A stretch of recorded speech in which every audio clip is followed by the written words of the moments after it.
guys, and welcome back to the Televised podcast. My name is Anna, and today we're going to be talking about a show that I literally just finished. I have never had fresher thoughts than this. I just finished Cursed on Netflix, and I kind of wanted to talk about the show, and I wanted to talk about it in comparison to Merlin, just because obviously they're both Arthurian legend inspired shows. So I kind of just wanted to, compare and contrast the two and talk about Cursed, I wanted to talk about Merlin and kind of the issues that I have looking back on it, more than 10 years later now at this point. Because I think that, a lot of people, which myself included, rediscovered Merlin because of Katie being on Supergirl. A lot of people went on Netflix and watched the whole thing, especially, if you were kind of around the winter break after season 2. That's when I watched it. I binge watched Merlin in 2 weeks over my winter break from school while Supergirl was on hiatus. And it's one of my favorite shows of all time. But I also think we can look at it, from a lens of today and kind of recognize some of the issues that are present on the show. While also, like I said, talking about Cursed and stuff, because I just finished it today. And I just really love Arthurian legend. I think it is something that is so fun, and so, interesting to listen to and to think about. And obviously King Arthur was not real. None of this stuff is real. But it's always kind of cool to be like, that's a cool story, and to have this mythical king, the one true king.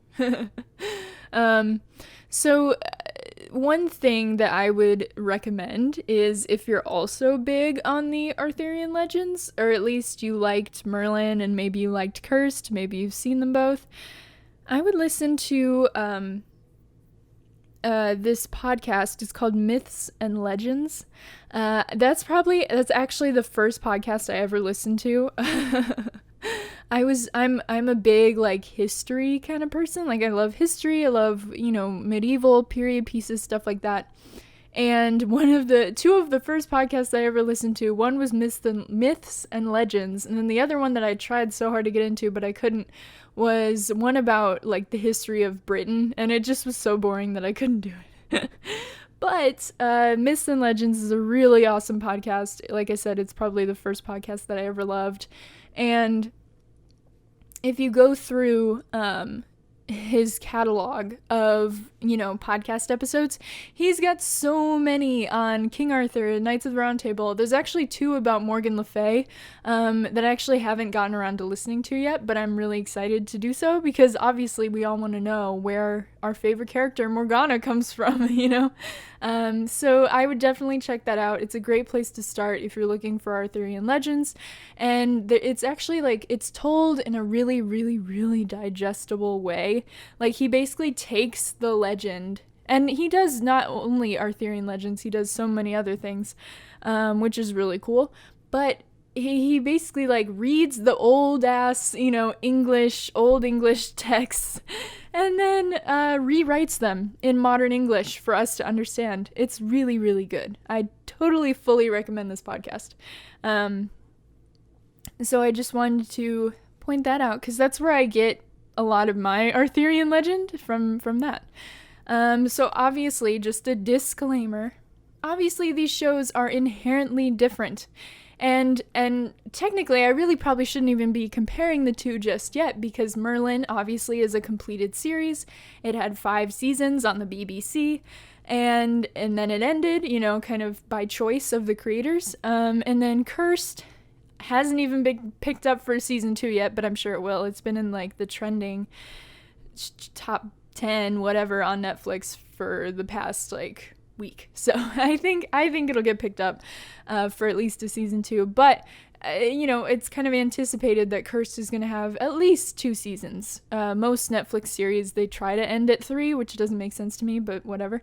So I think Cursed will have at least 2 more seasons. So technically it's not even fair, because, Merlin is a completed story with completed character arcs and stuff, whereas Cursed, feels, obviously it's not done. Although you can kind of take the ending as like an ending. I don't know. I would. If they never got picked up, I don't think I'd be super mad about it. Because it's not, it's not like a crazy cliffhanger, but definitely want to see more. Okay, so I think what I'm going to do is I'm going to talk about Cursed, and then I'm going to talk about Merlin. And in the midst of talking about the show, I'm going to kind of like compare and contrast. So the main place to start with Cursed is that the point of view is starkly different and opposite to that of Merlin.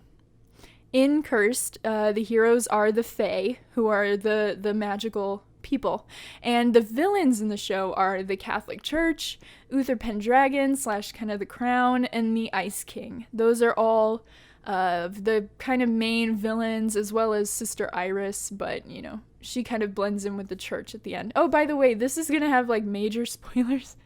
Major spoilers for Cursed.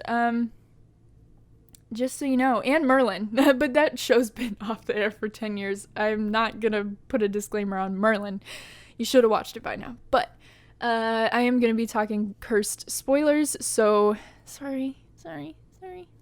Anyway, so yeah, I prefer this point of view of the show so much better, because obviously it's not right to be persecuted or hunted because you're different, and magic, can serve and has served in the past as an allegory for many different things, including sexuality, race, religion. And when we're able to see the horrors being done to magical people, we're able to fully sympathize with them, especially because the show gives us the time to do that. Like on Merlin, there are a couple instances of where the show, you could tell that the show wants you to think that this is wrong. One major instance that I starkly remember is the very first episode when Uther is executing a man who is a druid. On Merlin, they're called druids. On Cursed, they're called the Fae. In the very premiere, the pilot episode of the show, Uther is putting this man to death simply for, being a druid and practicing magic. And Morgana is looking out the window at this execution, and she looks away. And obviously we're all supposed to be, you assume that by showing us Morgana's reaction instead of what actually happened, you want us to, 1, draw our own conclusions, but also 2, show that this is not okay. You know what I mean? Obviously she's an audience insert in that moment, And whereas so then after that, the show kind of doesn't really give that the time of day, because at the end of the day, in that pilot episode, in that very same episode, the mother of the man who was put to death, she becomes the villain for that episode. And I think for the first 2 episodes, if I'm not mistaken, however it goes, I can't remember. But, she becomes the villain right off the bat. And you're kind of like, well, Uther just put her kid down. He had just beheaded your child for not even committing a real crime, just being magical, just being a druid, and so that's kind of where the show kicks off. And Merlin doesn't give you the time to look at what's being done to the Fae, to magical people. Whereas in Cursed's pilot episode, they start it right off with, and it gets kind of slow. The first episode of Cursed is kind of slow. It starts off pretty shaky, but they start off with Nimwe's entire village and her mom getting murdered by the Red Paladins who serve the Catholic Church. That's who they are. They feel like they're leading this modern day crusade. Kind of like the one in Jerusalem. And so they start the series off with this death and destruction and devastation, and they do it like slow-mo shots of Faye getting killed, and obviously it's so heartbreaking to watch Nimue hold her mother in her arms as she dies, you know? And so that's what I mean by like the show actually giving time and space to realize and recognize and mourn and feel the hurt and sorrow of those characters, of the Fae versus the Druids, you know, because they just don't, on Merlin, they just don't do that. Also, I do, you know me, so I have some complaints about Cursed. I'm going to get to some complaints, and then I'm going to get back to some positives. But you know me, I have to complain a little bit, because no show is perfect. Not a single show is perfect. So this is just stuff that I hope that they'll improve upon. So one complaint that I have about Cursed is that the show feels very Game of Thrones. And not in a way where it feels like they're trying to rip off Game of Thrones, but it definitely feels like they're very heavily inspired by the show. Just by the nature of the format that they established. So having so many different groups in different places. So here we go. I'm going to name all the different groups that we see throughout the series and how they're all in different places. So Nimue, slash the Fae, kind of slash Arthur, you know, they're kind of in the same place. Their storylines are intertwined. Then you have the Vikings and the Ice King. And they are totally a different thing, and they're intertwined somewhere else, very far away. And then you have Father Cardan slash the Red Paladins, who do, in fact, cross paths with Nimue and her group quite often, but they're still, again, very separate from the rest of them.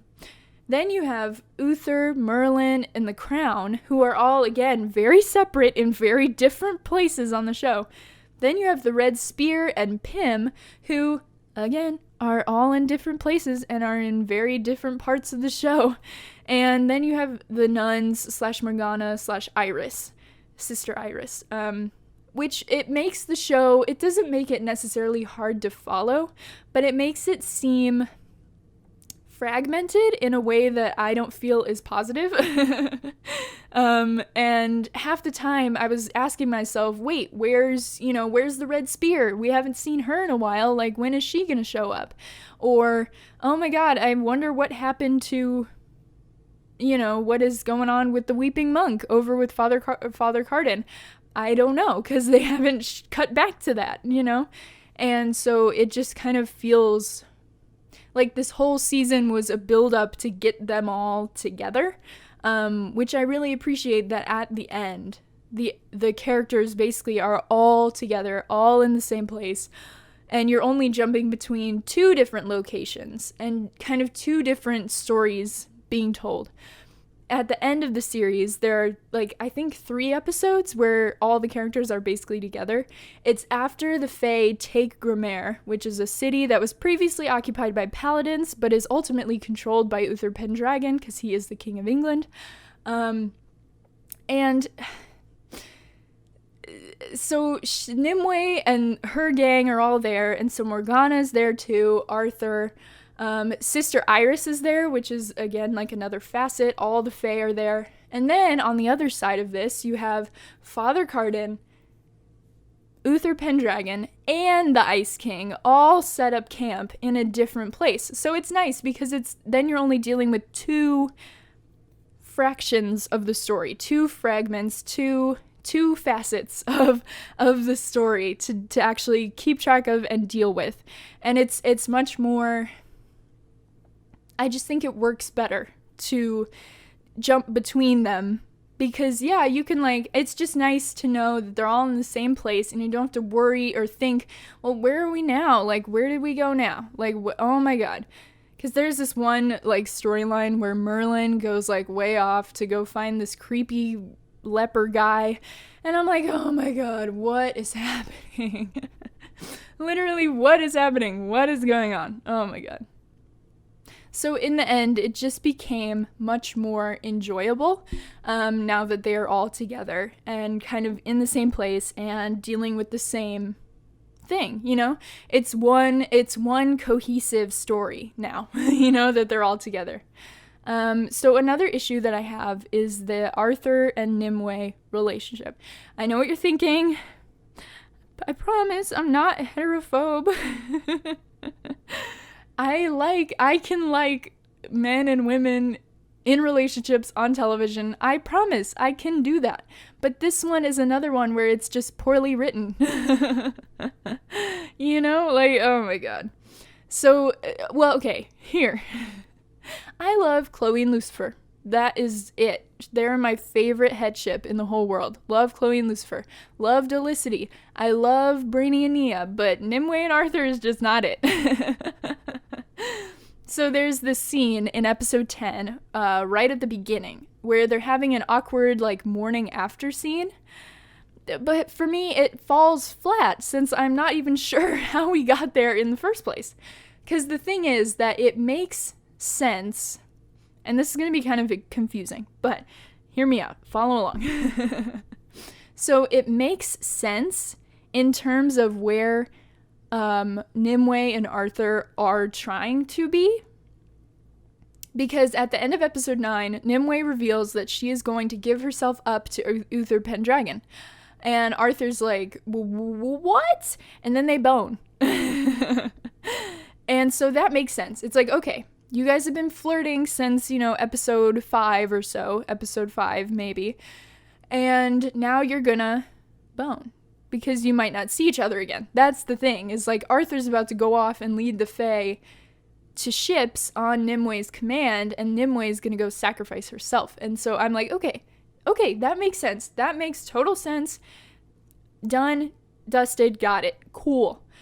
And this awkward morning after scene would be really cute, again, if I wasn't sitting there like, how did we get here? Because Arthur was a jerk to Nimue, stole her sword, nearly got her killed, but then nothing really changed. Like, Nimue just decided one moment, I think it was in episode 4, just randomly decided one moment that he wasn't a liar or a thief, and it was just so random. Like, one second she's like telling him to like get off of her, you're a liar, you're a thief, you're terrible, I hate you. And then the next second she's like, whoa, now we have to make out? Like, it doesn't make sense. And they like contradicted any kind of notion that he had even changed when he lashed out on Nimue in episode like 7, I think, maybe 8. And they just kind of like contradicted anybody who might say, well, he changed, like he's a different man. But he really didn't. Like, he's still questioning Nimue's leadership, and he's still like being bitter and self-centered, and it just doesn't, I'm like, he's still that same guy, you know? So she had every right. When he lashed down on her, she came back and was like, hey, are you jealous that I have the throne? Like, are you jealous that I'm queen? And then he made her feel bad and felt like she had to apologize to him for even saying that. It's just ridiculous. And I'm like, listen, I understand that not every strong, quote unquote, strong female character, you know, needs to not date men or whatever. Like, I'm not saying that at all. I'm just saying that please write these relationships better. I'm begging you to write these relationships better, because it's just not it. This relationship is just not good. And I would, again, listen, I would be totally fine with everything happening between Nimue and Arthur, because at the end of the season, they are kind of cute. But there was no work. They didn't put in the leg work. Like, they just went from point A to point D, and they totally skipped point B and C. Like, it doesn't make sense. It doesn't make any sense. Oh my god, it doesn't make sense. And that's why I'm like, I can't buy it. Like, I don't buy it. So one thing that I really enjoyed about the show was the use of the round table nights. So Gawain, being the Green Knight was really, really cool. So in the Legends, the Green Knight, who actually is not Gawain, like Gawain goes to like fight him in the Legends, like, you know, but the Green Knight in Arthurian legend is able to live even after being beheaded. So I'm kind of hoping that that means that Gawain will be able to return in season 2, especially because he was enveloped in those plants as, like, hopefully not a symbol of his death, but as a symbol of his life. One thing to check out if you're interested in that story about Gawain and the Green Knight, because it's one of my favorites, is check out Myths and Legends episodes 67A and 67B for that full Arthurian story. I also love the twist of Squirrel being Percival, especially since he is brave to a fault, but also just a young boy, and it makes his character so interesting. And he is such a core part of the show. Like, he, you know, ran after Gawain. He tried to get Gawain to escape with him. Like, he's truly like a hero, and it's so cool. And I love that they made him young in the show. I think that's really, really cool. And I also, listen, I loved the twist of the Weeping Monk being Lancelot. That was insane. Oh my God. And listen. Y'all know me, I hate Kylo Ren. And I bet you're thinking, what are you talking about? I am talking about the fact that the Weeping Monk is basically Kylo Ren, but he is written way better. And he is not a whiny crybaby, but instead an actual mysterious character with ambiguous morals. And then you find out at the end of the season that he actually is Fae. And what? First of all, what? You find out, Gawain finds out because he sees him, like, his hand going into the leaves, and it, like, camouflages him. And so we find out that the reason that he's got even the name Weeping Monk is because he's of the Ash people, and it's on his face, and they, like, hid it by saying he's, like, wearing emo makeup, but that's it. It's just because he's Fae. And so they reveal that at the end, and then he's like, listen, I don't know if I can do this anymore, because he met Percival, Squirrel, and then he helps Percival escape, and so they're riding together, and it's so good. And I'm really, really, really excited for this redemption, because it genuinely seems like they're on a really good road to redemption with this character, unlike Kylo Ren. Period. Because the thing is, like, with the stupid Kylo Ren redemption, it didn't work because I don't know, it just didn't work. I saw Rise of Skywalker in theaters, and I haven't seen it since. I probably will watch it again soon. But yeah, I don't remember much of what happened, but I do remember thinking that this Kylo Ren redemption was stupid. And the cool thing, at least to me, about the Weeping Monk redemption is that it makes sense to me, you know? Like, Gawain, like, you can kind of see him breaking down over the course of the season from, you know, this cold-blooded killer in episode 1 to, obviously, somebody who is remorseful and you know, just can't bring himself to kill his own kind anymore. I think it's a really, really, really cool story, and I don't know, I'm just really excited to see where it goes. So another thing to commend Cursed for is their storyline with Morgana. She's actually confirmed to be a lesbian in the series, which, as I've said before, if you don't have gays on your show in 2020, you're actively being exclusionary at this point. Though her girlfriend does fall victim to the dead lover trope, but it was a needed moment in Morgana's story, so I can forgive them for that. And I also love that they can't use Bare Your Gaze on Morgana because she just became death itself.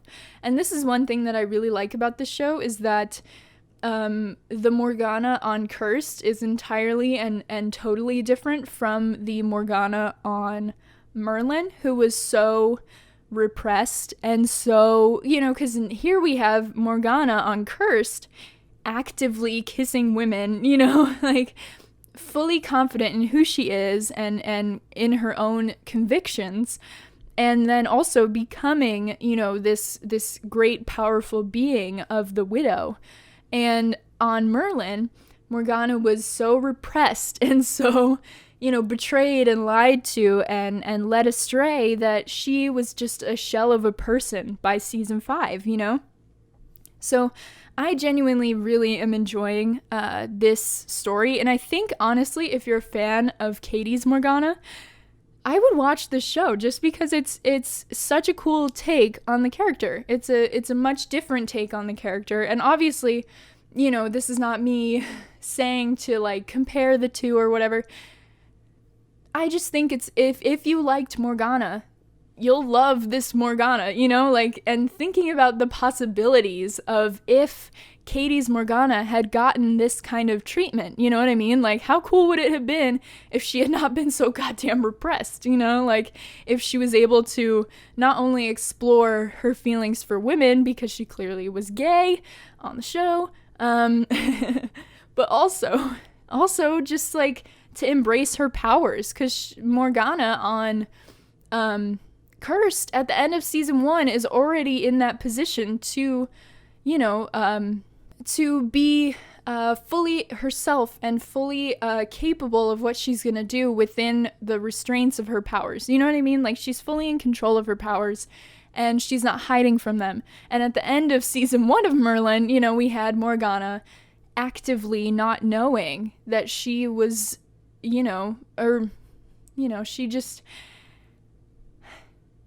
she did not know. She didn't know what to do because, she was a witch and she didn't know, and she was living in Uther's house and he was gonna kill her, and nobody would help her and nobody would do anything for her. So it'd be really cool to have that kind of story for Katie's Morgana, but it's amazing to see it on Cursed. I think it's really cool. So in terms of Merlin, the character itself, I also love how they actually called him a traitor to his people in Cursed. I love that he actively, like BBC's Merlin, he actively served Uther on the show. But the Fae in this show, in Cursed, all hated him because he was a servant of, this human king who didn't stop Cardin's Red Paladins ever. Like, he didn't care. Like, and obviously life wasn't very good under Uther Pendragon. So I think it's really, really cool that they were like, you know what? Merlin's a douchebag and he's a traitor and we're going to call him that. Because honestly, Merlin's Merlin is a traitor as well. He's a traitor to his people, and they wouldn't say it. So overall thoughts on Cursed was it was a pretty damn good show. And I'm really excited for season 2, especially since, like I said, the show really got its kind of true footing in the final episodes of the season. Nimue ending up in the lake is very stressful, but she's literally the lady of the lake, so she's got to get there eventually. Also, they didn't reveal it in the show, but when Arthur met the Red Spear, who actually, in the books, turns out to be Guinevere, it was a really cool moment, and I'm really excited for their inevitable, romance in the future, and I think their relationship will make a lot more sense, since he didn't actively steal from her, and he's hopefully, on a better path to redemption. So now in talking about Merlin, BBC's Merlin. In direct comparison, Merlin takes the colonizers' side. They prop up Arthur and Merlin as heroes, despite them being accessories to the murder and persecution of thousands of druids. We're told in BBC's Merlin to root for Merlin and the Knights of Pendragon, even though we can clearly see that there is no reason for the persecution of the druids. Morgana becomes the audience insert, like I was mentioning earlier, into these horrendous crimes until the show turns her into a villain who we are supposed to be against. It doesn't make sense, though, for me, why anyone would want to tell that kind of story. They could have changed their take on legends to at least make Arthur a little more forgiving to magical people, but they didn't. And it's so frustrating, especially the point about Morgana, being an audience insert, because like I mentioned earlier in the pilot, we look at her reaction to, what, to that execution.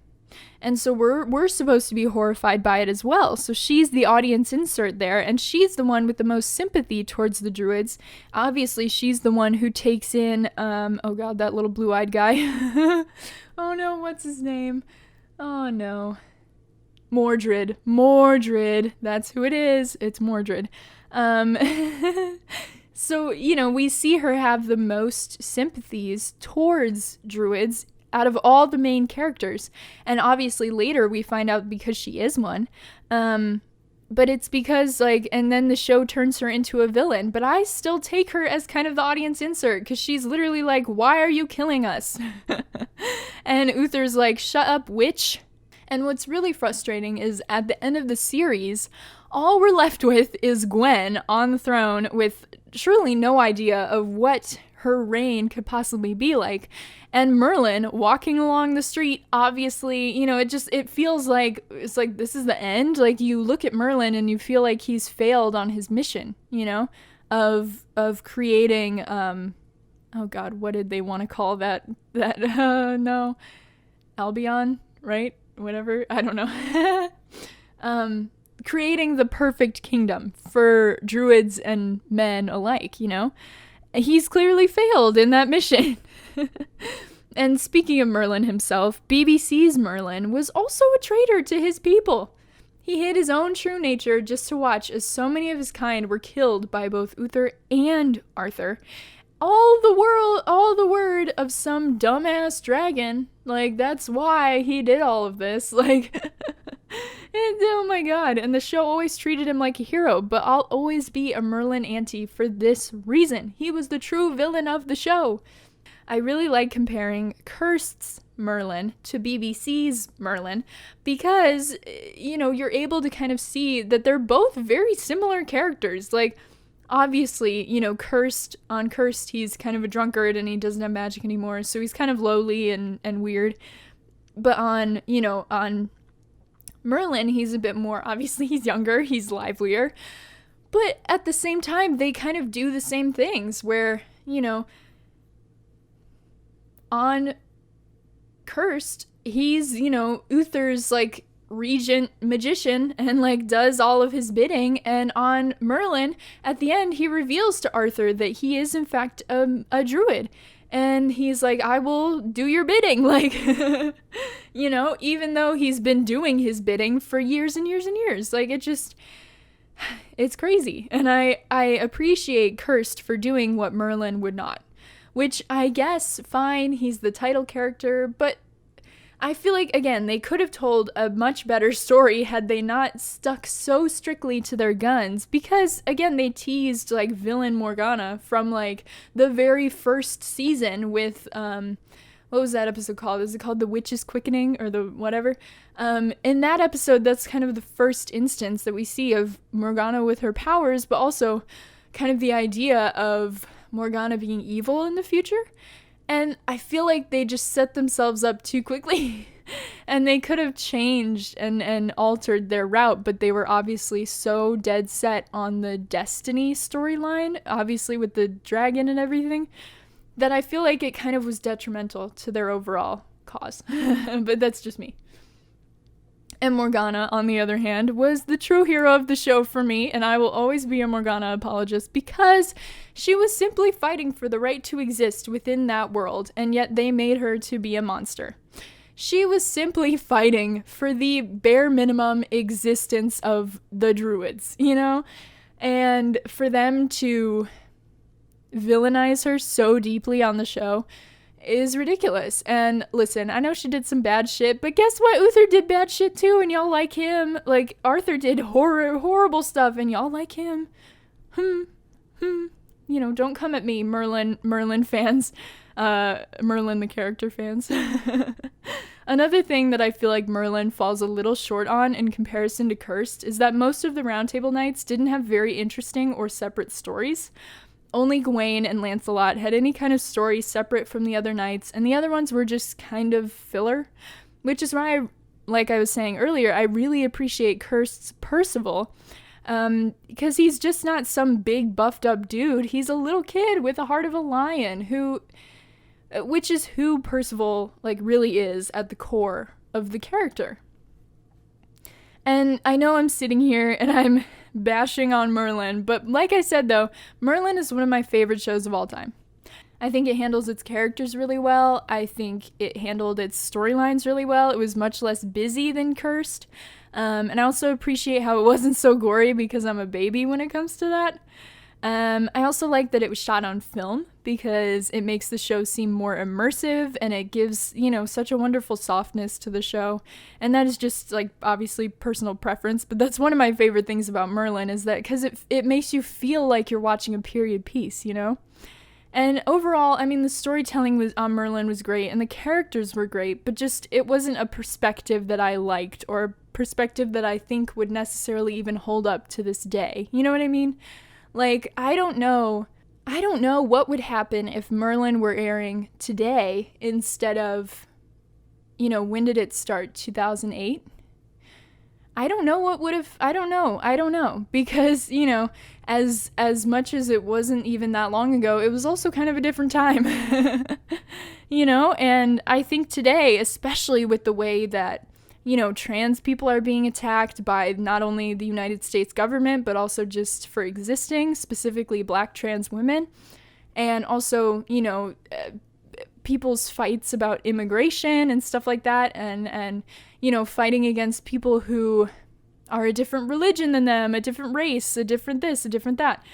I don't think that the show would be I don't think that Arthur and Merlin, the characters, would be as revered as they are. You know what I mean? Like, I think if the show were airing today in the way that Cursed is, maybe not just on Netflix, but, like on the BBC, I think that a lot of people would be like, what the hell? Morgana, is the hero. And I think that if you look at it from that perspective, and I think that that's another thing too, is that obviously I'm looking at this from the perspective of someone who is not straight, like somebody who is that perspective. That could be me, Morgana could very well be me, any of the druids could very well be any one of us, getting persecuted and this and that. Obviously, somebody asked me if I was Latina. I'm not, I am white. I've mentioned that before, but, for me, it obviously is it hits closer to home with the druids, because I'm like, shit, I'm part of a group of people that have been persecuted for so many years and called demons by the church and all kinds of stuff, kind of the same way that it happened in Cursed with Father Cardin and what he was calling, the Fae race. And like I said, it's not only just sexuality, it's also race. Obviously, like I said, Black trans women specifically are very targeted and have such a low lifespan. They're only expected to live to 35, which is insane. And it can also, go with religion as well. If you want to say it's about Judaism or, not about, but you know what I mean? Like it can relate to maybe the Jewish people who feel, obviously like they were persecuted in the past and still today, or, Muslim people or whatever, I think that perspective would not hold up today. You know what I mean? Like, it's so interesting to think about. And it's even more interesting, I think, that because it kind of, obviously had this big resurgence. And it was mostly due to Katie fans, so it makes sense that we would all be like huge Morgana apologists. But at the same time, it's just because we're all gay and we're all like, what the hell, And we're all gay and we're all like, I'm not gonna side with the oppressor, you know what I mean? Like, and why, most of us believe that Merlin is a villain and all this stuff. So I don't know, it's interesting to like compare the two, to think about the two different takes on the Arthurian legends. I would totally, if you made it through this whole thing and you haven't watched Cursed yet, I would give it a go. Just a fair warning, it's a bit gory, but it's nothing like Game of Thrones. But there was definitely a couple of moments that I was like, oh god. A man gets sliced in half. But you know what? The blood in the show is really, really, really fake looking. So that kind of helps, It's all CGI blood, and you can tell that they used like water as the model, so it just moves like water, and so it looks like a hose, and you're like, oh my god, that's not how blood works. But I think it's definitely really interesting. If you're bored and you have a couple days, I would definitely sit down, give it a try, watch the first 2 episodes, because the first episode is quite slow. It kind of drags a bit. But watch the first 2 episodes. If you're into it, then check it out, because I totally recommend it. I think Nimue is a really, really good character. I think she's super interesting. She's kind of a Cara Danvers type in the way that she's very self-sacrificing, and she's all about her people. She's almost kind of like Lexa in that way, where she's ruthless, but, again, like willing to fight for her people, and kind of, young and also naive, but also wise. I don't know. I just think it's a really good show.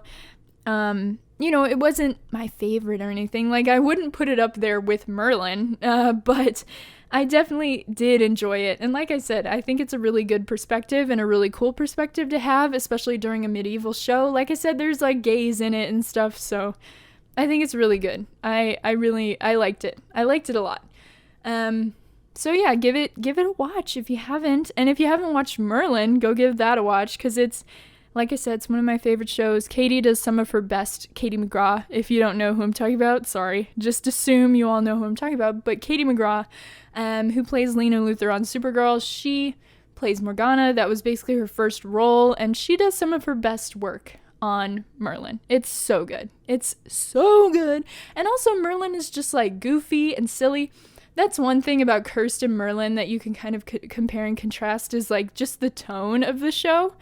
And maybe that's why they just wanted to keep it like Colonizer or whatever, because they weren't prepared. I don't think the tone of the show would be prepared to deal with the ramifications of the persecution of a group of people. You know what I mean? So if you're looking for camp and cheese and also good stories, definitely check out Merlin. And if you're looking for gritty and interesting and Game of Thrones-ish kind of show, then check out Cursed. And like I said, check out Myths and Legends if you're, into the Arthurian legend or anything else really, because he does episodes about so many things and it's all really digestible and I really enjoy it. So definitely check all of that out. And if you enjoyed this episode of my podcast, you can subscribe, you can rate, share, like, do all of the things.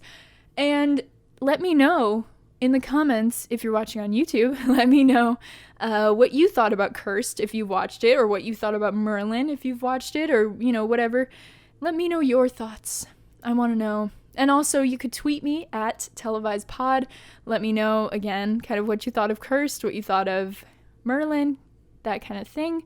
And I will see you guys next time. Bye.